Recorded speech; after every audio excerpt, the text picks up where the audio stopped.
Left of the box.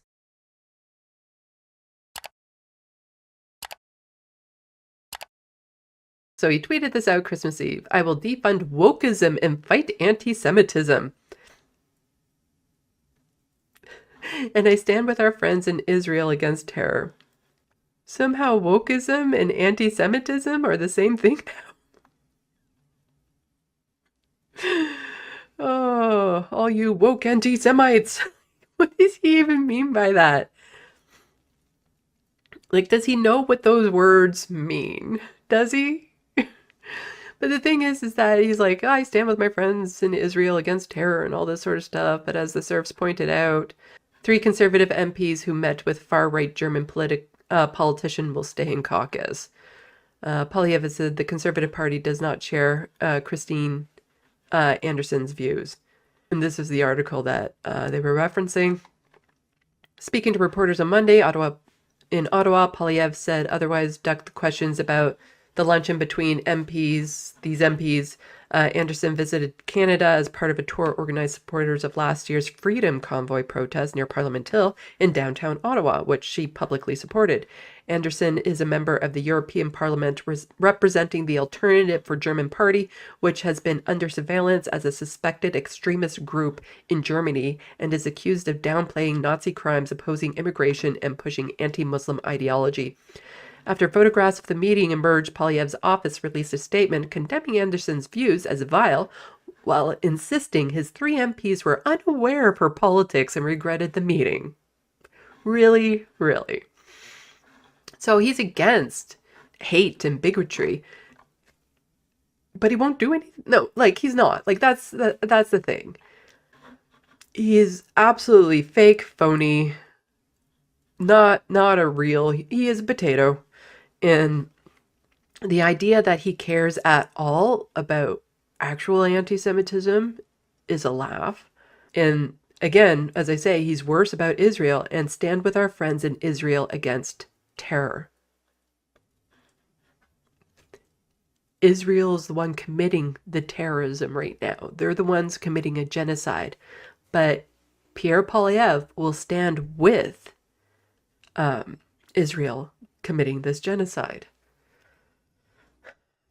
But there's this article here that linked to, and I found some of that interesting. This is the article. So it is Israel Resource and Review behind the news in Israel. This was on, again, Christmas Eve, so December 24th of this year.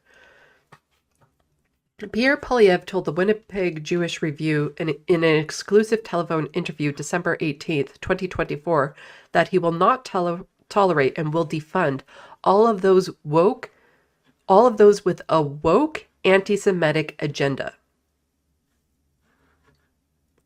A woke anti-Semitic agenda. All those woke anti-Semites, yeah.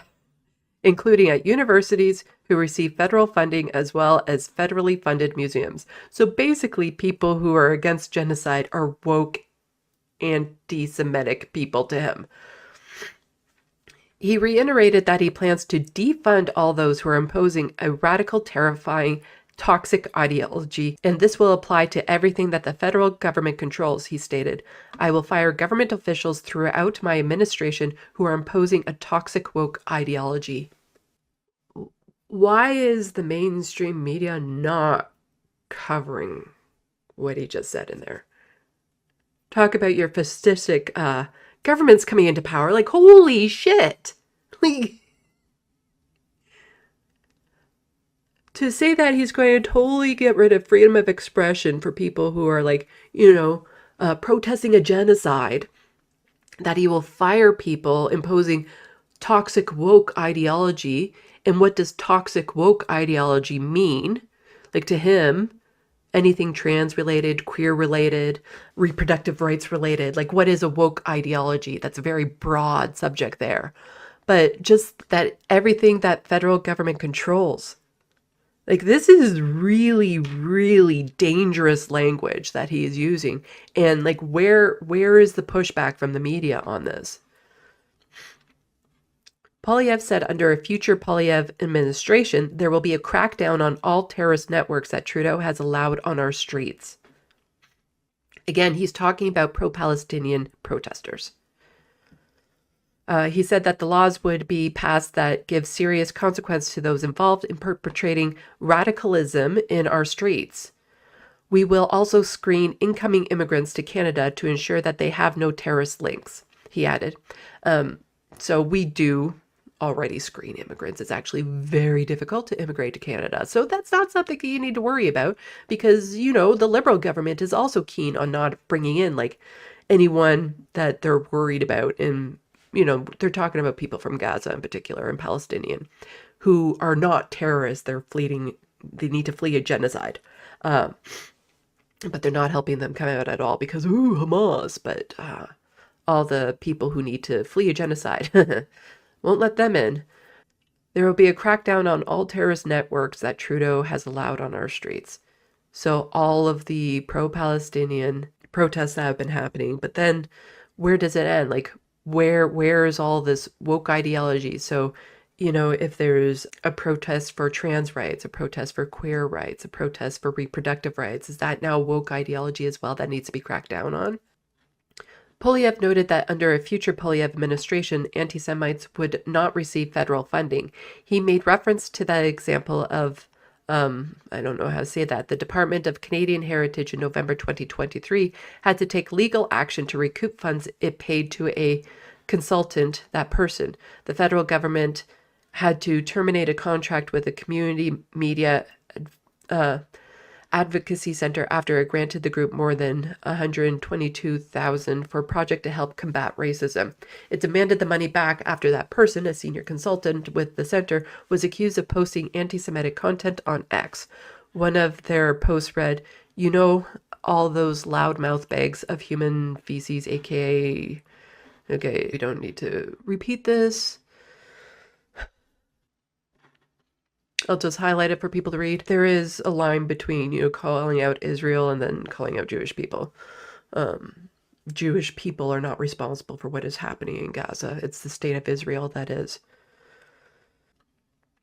Regarding the Canadian Museum of Human Rights, Poilievre stated the museum will be there to honor our history and to tell our stories, not impose toxic woke ideologies against our people.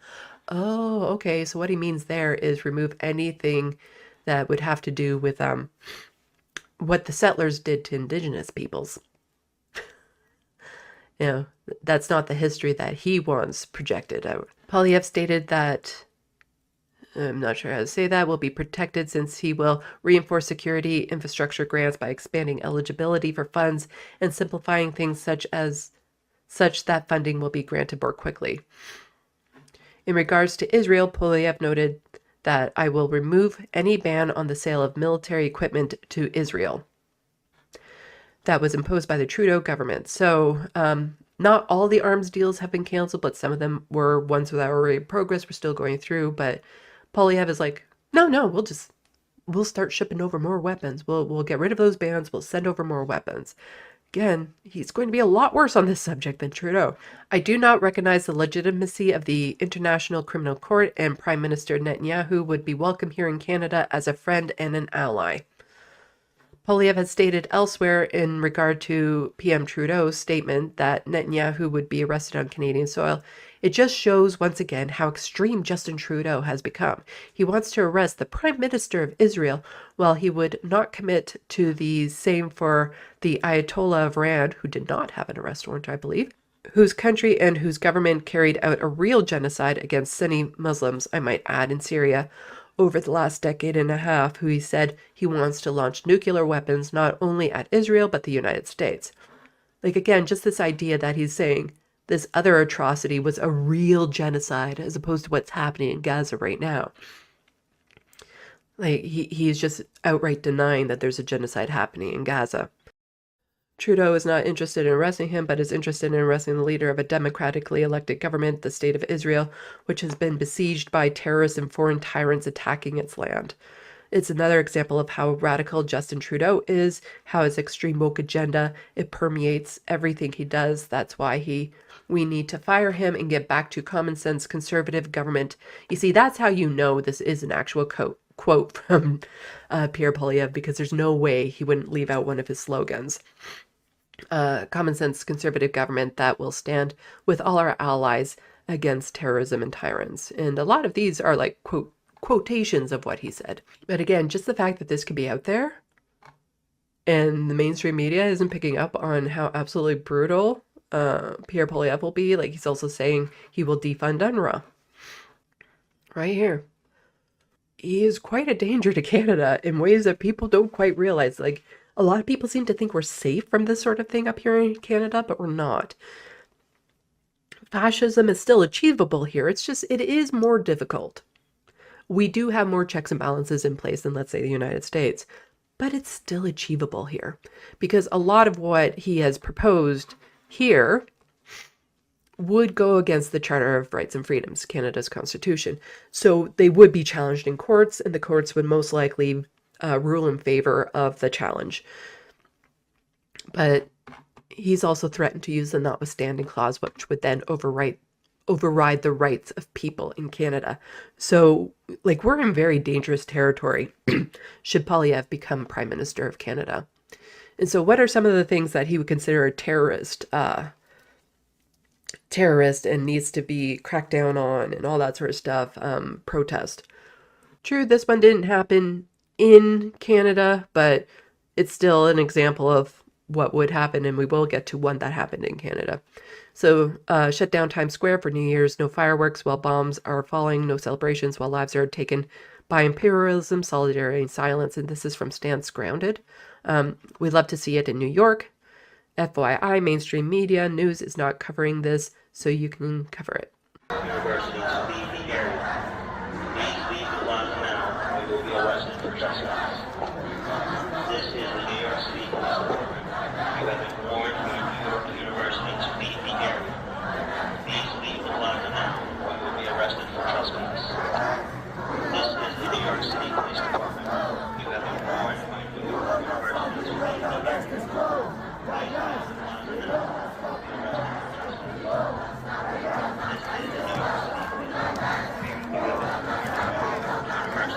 University to leave the area.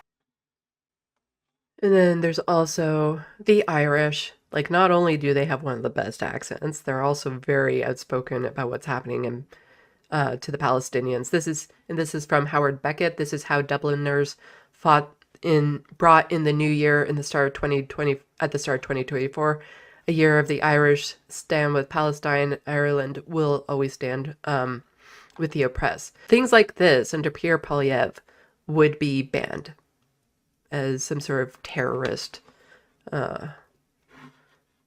rally gathering.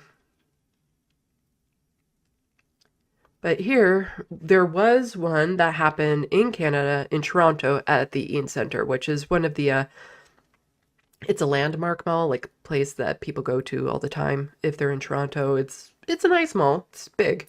And so on Boxing Day, there was a protest there. And so there's a little bit of a story to this one. So Brian Lilly, who is a, I believe, an editor and a columnist with the Toronto Sun, absolute lunatics taking over the Eaton Centre. They are targeting a Jewish-owned business, Indigo. They also believe that you should be able to lead a normal life until they get what they want. I think he misspoke there. I think he meant to say you shouldn't be able to lead a normal life until they get what they want. Full support for terror attacks on Israel is what he's saying. And so this was at the Eaton Centre in Toronto.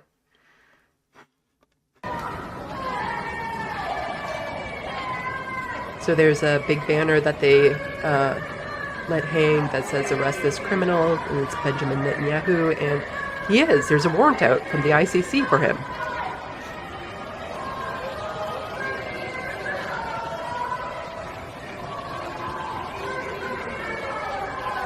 You can hear people saying Free Palestine, but there's also other people in the mall that are still walking around. Nobody's being blocked from, you know, going past the store or anything.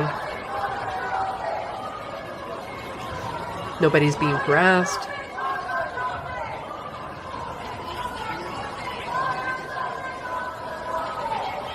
But, you know, they are getting themselves noticed by the chants, by the banner and stuff. People are stopping to watch and look and see what's happening, which is ideally what you want during a protest. Like, a protest is meant to be noticed. It's meant to inconvenience people. But as you can see, people are still able to get by and do their regular Boxing Day shopping. And so Rachel Gilmore was quote tweeting this, saying, manufacturing consent for genocide by intentionally not mentioning that Heather Reisman is materially supporting that genocide. I literally wouldn't be able to sleep at night if I did this. You guys are sick puppies. So the Indigo is a Jewish-run business, if you want to say that, but also Heather Reisman, horrible human being, extreme Zionist. She actually had a phone, like she called the police about an incident of vandalism, graffiti at one of her storefronts and stuff, and got the police involved. Like, she has a direct line to the police type thing because she has that much money and power. And so we also have politicians that sent this out. So this is an MP for Eglinton Lauren. So this is federal level. Marco Menedin, I don't know how to say his name. And I kid you not, I have no idea if they're liberal or conservative, because it is entirely possible for both parties to be sending this out. So he says, insanity, this isn't a lawful demonstration for peace. Yeah, it is. We have a freedom to expression here in Canada. They're not harassing anyone. They're not blocking anyone's access to the building. We have freedom of expression in this country. It's anti-Semitic hatred targeting a Jewish-owned business, Indigo, designed to create chaos in public and intimidate employees and shoppers who do business there. It's a crime and it should be prosecuted. And Cameron Alvarez is just pointing out, insanity is an MP saying that activists calling for a war criminal to be arrested should be prosecuted instead of the war criminal himself, because the activist protested in front of a store whose funder charity is funding the army taking the war criminals' instructions. We'll get a little bit more into that. And so this was another MP, MP or MPP? MP for York Centre. And again, no idea if they're conservative or liberal, because I can see both parties equally sending this out. Protesting a Jewish-owned business in Canada is not the right to protest or freedom of expression. It is not a lawful demonstration for calling for peace. It is meant to create chaos and intimidate. It is inherently anti-Semitic, full stop. And then Rachel Gilmore tweeted out, Heather Reisman materially supports recruitment of IDF soldiers who are currently engaged in genocide. She is funding a genocide due to protesting. That is the moral thing, actually. You're destroying the trust in institution and harming anti-hate efforts with this shit. And then this one, if we go back a few, so she actually has a video on this, and she does amazing videos. So let's watch what she has to say about this. So Rachel Gilmore. Did Canadian cities fall last week? No, but the last major health facility in northern Gaza did, due to Israel's onslaught. Yet protesters condemning the genocide in Gaza were the ones met with scathing condemnation from some of the loudest voices in media. I opened Twitter the other day. I know, my first mistake. I was quickly informed by some of the loudest and dumbest accounts on there that Canadian cities had been taken over?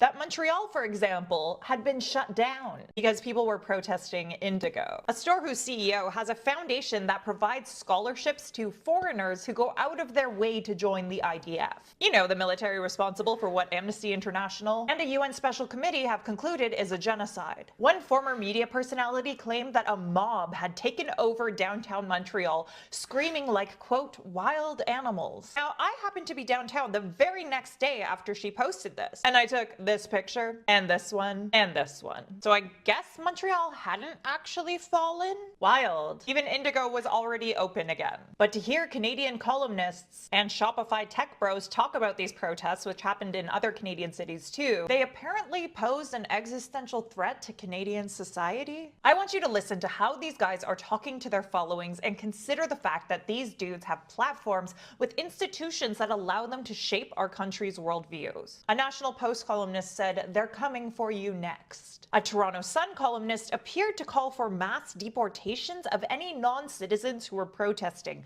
which he characterized as, quote, supporting terrorism. The CEO of one of the richest companies in Canada, Shopify, said of these protests that, quote, standards are slipping and, quote, law and order has to enforce behavior. It's non-stop messaging to Canadians that protests that come and go in a matter of hours are a real threat. And these are the type of protests that Pierre Poilievre would want to criminalize. Like a lot of these threats that they want, like, oh, we should deport people who aren't citizens in it and that sort of stuff. These will become real issues if Pierre Poilievre gets into power. Meanwhile, do you know what happened in northern Gaza just 2 days after these guys were all freaking out because a bookstore was briefly protested? Israel's 2-month onslaught on northern Gaza's last operational major health facility, Kamal Adwan Hospital, finally managed to put it out of service. And one of the last doctors operating in the area, Dr. Abu Safia, who had previously buried his 21-year-old son in the health facility's makeshift graveyard because an Israeli strike on the hospital gates killed him, was arrested and taken to a military base and detention center. This was one of the last moments he was seen before he was taken. But at least it's not a bookstore being protested, right? He was taken to the detention center. We'll go to the second part.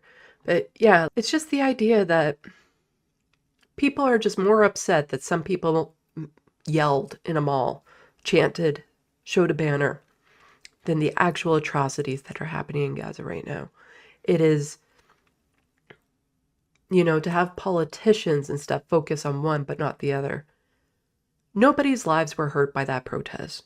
Nobody, nobody was denied access to health care. Nobody, people were just slightly inconvenienced. But the absolute horrors and atrocities that are happening in Gaza right now, that these politicians don't seem to give a damn about, is disgusting. That made headlines for its human rights abuses. To their credit, I did see one of the columnists who was freaking out about the bookstore weigh in on this. The Toronto Sun columnist did take a second to retweet a claim that the doctor was a Hamas colonel. A claim that, as CNN notes, no evidence has been provided for. This is a massive chunk of the media landscape in Canada. It's cowardly and disturbing. And it's horrifying to think about how this impacts public perception of issues up to and including the ongoing genocide. What do you think of all this? Somebody had tweeted, great video, just wrote an article debunking some of the misinformation that spread online after the Boxing Day protests in Toronto. Too long didn't read. Far from takeover, cops and Eaton Centre security shut down protests in about 10 minutes. Rachel Gilmore was quote tweeting her, and this is the article here. Like, the thing is that you had all these politicians, these columnists and stuff saying how horrible this was. That chant that you saw, this whole thing, lasted about 10 minutes. 10 minutes of inconvenience to some people. And that was too much for their sensibilities. That 10 minutes of this was outrageous that it was allowed to happen in the first place. So misinformation that authorities stood by and allowed pro-Palestinian protesters to take over the Eaton Centre spread on social media and talk radio after a demonstration in the mall lasted about 10 minutes on Boxing Day. Amid a crowd of shoppers, about 40 protesters with Palestinian Youth Movement chanted "Free, Free Palestine" and unfurled a large banner depicting the face of Benjamin Netanyahu. The words "Arrest this criminal" were embezzled on the banner, in reference to an international criminal court arrest warrant out for Israeli Prime Minister. A second smaller banner was unfurled that read, "Canada is still arming Israel." The demonstration was timed with the end of the 4 p.m. light show held at the Eaton Centre Christmas tree protest organized by Toronto Today. But after 10 minutes, the protest was dispersed by mall security and police officers who were already on site, the Toronto Police Service TPS told Toronto Today. Security and police asked the individuals to leave the premises, and the group exited the mall without incident by 4:15. Media Relations Officer Ashley Visor said no injuries were reported and no arrests were made, TPS added. So, what was the issue with this protest? That all of these politicians and columnists and other media figures seem to have. a protest that lasted 10 minutes. They left when they were asked to leave. Like, if we're not allowed to protest like this in the most inoffensive way possible, then where are we allowed to protest? And when it comes to this, basically, they don't want it. They don't want us protesting. They don't want us drawing attention to it. They're outraged that anyone would be pro-Palestinian and against a genocide that's happening. And the more this goes, I get so fucking mad at these people that they're upset about this protest, but totally turning away from the fact that there's a fucking genocide that is still happening. I can't wrap my head around how evil these people are. That they're offended by this, but not by all the other horrible stuff that's happening. Like, I had articles that I'm just like, you know what, today I'm not touching them because they are too horrible. You know, the reports that are coming out there right now with the cold rain and the lack of heat and what is happening to babies because of it. You know, the soaking wet tents and the clothes on the kids that are cold and what happens because of it. But they're offended by this, by Boxing Day shoppers having to move around a crowd, having to hear free Palestine. Is absolutely disgusting that there are people like that in this world that just totally dismiss and not recognize the horrors and atrocities that are happening, that are not standing with these people.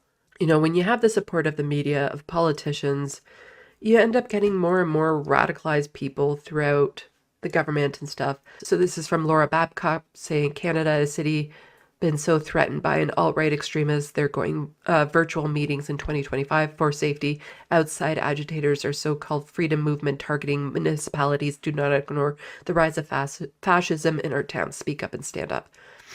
And so this is from the city of Pickering. Warning, this video I'm not going to be showing the video, but basically there is somebody on their council that has been making the lives of people very difficult. So due to growing threats of violence, harassment, and intimidation, the city will be undertaking measures to protect the safety, security, and well-being of council staff and residents. But it's basically talking about one particular councilwoman and how she's making lives a lot more dangerous for other city officials.